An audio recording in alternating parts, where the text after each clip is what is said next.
Halo adik-adik, kita jumpa lagi di video yang keempat kali ini. Video tentang pembahasan latihan menghadapi soal ujian UH1 MTK kelas 7 SMP ya. Oke, kita mulai. Kali ini kita akan mulai dari soal nomor 12 ya. Oke, soalnya adalah 25% siswa di SMP Tunas Harapan Mandiri adalah siswa yang sangat rajin ya. Jika banyak siswa di sekolah itu ada 140 orang, maka banyak siswa yang sangat rajin tersebut adalah berapa orang? Oke, cara mengerjakannya ini cukup mudah. Kita tinggal ya, banyak siswa yang sangat rajin adalah persen siswa yang sangat rajinnya berapa, langsung kita kalikan dengan total siswanya ya. Dari soal diketahui persennya 25% siswa yang sangat rajin, dikalikan total siswanya 140. Jadi kalau kita kalikan 25 per 100 itu adalah 25%, lalu kalikan 140. 0 di bawah satunya coret, atas dan bawah, tinggal 25 kali 14 dibagi 10. Lalu untuk mempermudah perhitungan kita sederhanakan. 25 itu adalah 5 kali 5. 14 itu adalah 7 kali 2. 10 itu adalah 5 kali 2. Jadi kita coba sederhanakan bentuk perkalian ini agar lebih mudah, yaitu angka yang kembar kita coret. 5 dengan 5 di atas dan bawah ini kita coret. 2 dengan 2 ini kita coret juga. Jadi hanya menyisakan 5 kali 7. Jadi jawabannya 5 kali 7 alias 35 orang ya.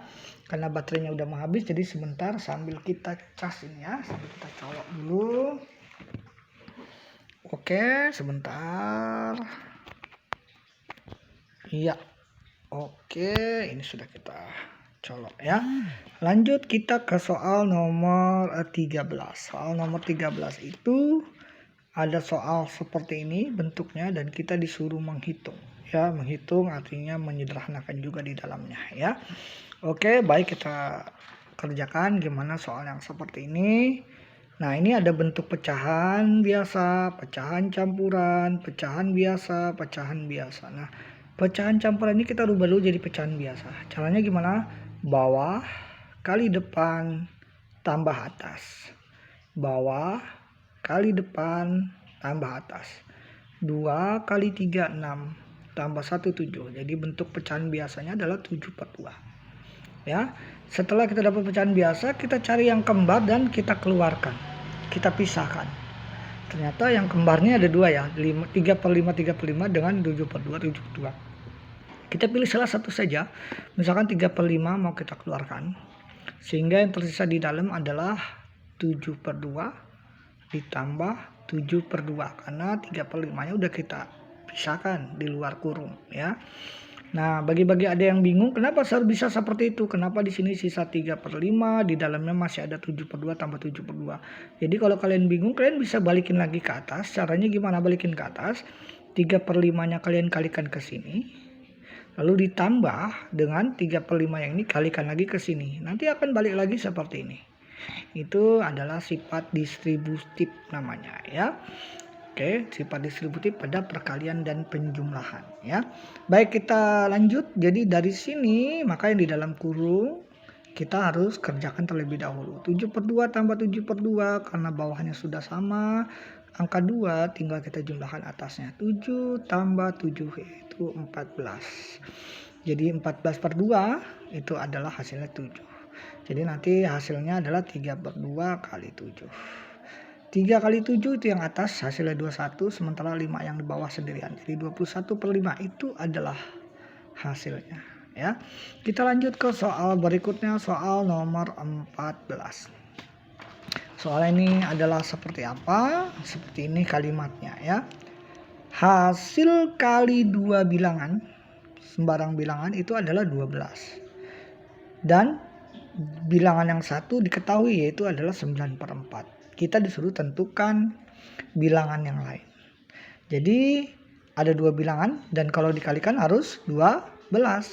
Sementara bilangan yang sudah diketahui adalah 9 per 4. Baik, kita bisa menuliskannya seperti ini.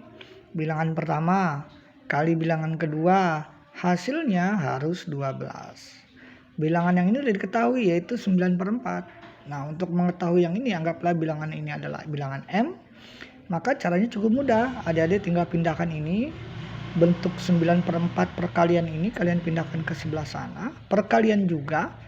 Tetapi kalau mau jadi tetap perkalian, bentuknya harus dibalik. Kalau awalnya 9/4 mau dipindah dari bentuk perkalian juga ke sebelah kanan, posisinya jadi dibalik, jadi 4/9. Kalau sudah kita balik, kita sederhanakan. Caranya kita pecah-pecah, biar ada angka yang sama bisa kita coret. 12 itu 3 kali 4. 9 itu 3 kali 3. Sehingga muncul angka 3 yang bisa kita coret. Sisanya adalah 4 kali 4 yang di atas dan di bawah sendirian 3. Jadi 4 kali 4 itu 16, 3 sendirian di bawah. Jadi ini adalah hasilnya 16/3. Ya. Lanjut kita ke soal nomor 15. Seperti apa bentuk soalnya? Kita lihat di sini. Nah, seperti ini bentuk soalnya nomor 15. Tentukan nilai N. Ya. Min 3/4 pangkat N sama dengan min 27/64. Dan kita disuruh menentukan nilai N-nya itu berapa biar kiri dan kanan adalah sama. Baik, kita lihat ke lembar pembahasan kita, soal nomor 15. Ini adalah soalnya. Ini buram ya. Oke, ini udah jelas. Ini soalnya. Nah, kalau ada soal seperti ini, kalian disuruh menentukan pangkat, maka kalian harus usahakan yang di dalam itu bentuknya menjadi sama. Bagaimana biar bentuknya jadi sama? Mari kita perhatikan setiap bagiannya. Bagian atas pertama dulu. 3 ini harus sama dengan 27. Artinya kita rubah bentuk 27 agar muncul angka 3. Kemudian 4 dengan 64. Kita harus rubah 64 ini biar muncul angka 4. Dan ternyata 27 itu adalah 3/3. Dan ternyata bahwa 64 itu adalah sebenarnya 4/3. Maka sesuai dengan keinginan kita, ini 27-nya bisa kita gantikan dengan 3/3 agar muncul angka 3.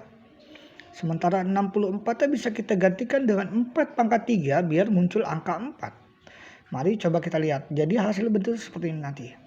Ini kita tulis lagi sebelah kiri, sebelah kanannya 27-nya kita gantikan dengan 3/3 jadi seperti ini.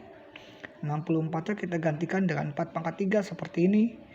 Nah, kalau di pemangkatan atas dan bawah itu pangkatnya sama, boleh gabung sehingga jadi pangkatnya keluar dari kurung dan diam di atas sendirian. Nah, ini pangkat 3 keluar.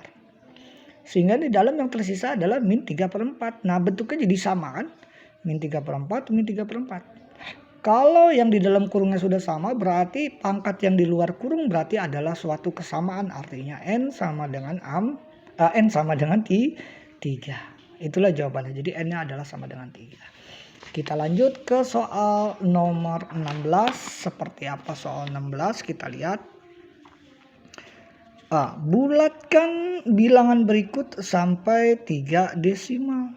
Bulatkan bilangan berikut sampai 3 desimal. Jadi kita disuruh membulatkan ya, disuruh membulatkan sampai 3 desimal. Nah, caranya gimana? Kita harus kenali dulu posisi 3 desimal itu ada di posisi mana. Nah, posisinya ada di sini. Jadi kalau ada suatu angka desimal seperti ini, kita menghitung desimalnya dari belakang. Kita sesuaikan dengan komanya. Kita lihat 1, 2, 3, 4, 5, 6. Berarti ini adalah 6 desimal. Sedangkan perintah kita membulatkan sampai 3 desimal. Nah, kalau sampai 3 desimal berarti komanya nanti ada di sini di 4. Jadi 851 ini harus kita buang. Komanya tetap di depan sini, tetapi nanti yang di belakang sini 3 angka ini harus kita buang. Ya, karena kalau ini nanti hilang, yang selalu pakai bolpen ini 851 dia kalau hilang maka akan menjadi 0,204. Jadi cocok, jadi menjadi 3 desimal. Ya. Yang bawah juga sama, ini harus bikin jadi 3 desimal, berarti yang 351 harus kita buang. Nah, menjadi sisanya 0,204. Tetapi ada peraturan dalam membuang, yaitu peraturan dalam membulatkan angka. Peraturannya adalah kalau kita mau angkanya sampai ke 4 sini, ya hanya sampai sini saja, maka kita harus perhatikan ini di lembar jawaban yang asli ya, lembar pembahasannya. maka kita harus menghilangkan 851 ini, dan itu disebutnya adalah membulatkan dari 8 ini ke 4 ya, membulatkan 8 ke 4. Dan peraturannya adalah apabila angka yang ini nih, angka 8 ini adalah lebih besar dari 5, maka angka 4 yang di depan ini akan naik satu satuan menjadi 5 ya. Tapi kalau bagaimana kalau angka yang di samping 4 ini ya, seperti soal yang B, angkanya 3. Nah 3 ini kurang dari 5, maka kalau 3 kurang dari 5 nanti 4-nya ini nggak naik satu tingkat tapi tetap sebagai 4. Oke. Jadi intinya kalau kita disuruh membulatkan ke 3 desimal, artinya komanya kita tetap di situ tapi nanti angka yang di belakangnya jadi hilang ya, hanya menyisakan 3 angka, maka 8 ini berpengaruh kepada angka 4 ini. Kalau dia angka yang ini itu lebih besar dari 5, maka 4 ini setelah 851 dibuang dia akan naik satu tingkat menjadi 5. Jadi hasilnya adalah 0,205. Paham ya sampai situ. Nah, kalau soal yang B bagaimana? Soal yang B juga sama, dia perintahnya menjadi 3 desimal, artinya si angka yang ini nih, yang ada 6 ini, 351 ini kita buang. Saat membuang kita perhatikan angka 3 yang paling depan ini.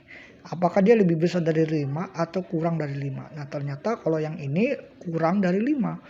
Kalau kurang dari 5, aturan pembulatannya itu bahwa si angka 4-nya ini nanti tidak berubah, tetap sebagai 4. Maka nanti hasilnya pembulatannya adalah 0,204. Ya, itu demikian untuk video kali ini. Biar tidak terlalu panjang, nanti kita ada video yang terakhir soal nomor 17 sampai nomor 20. Oke, bye-bye. Sampai jumpa lagi.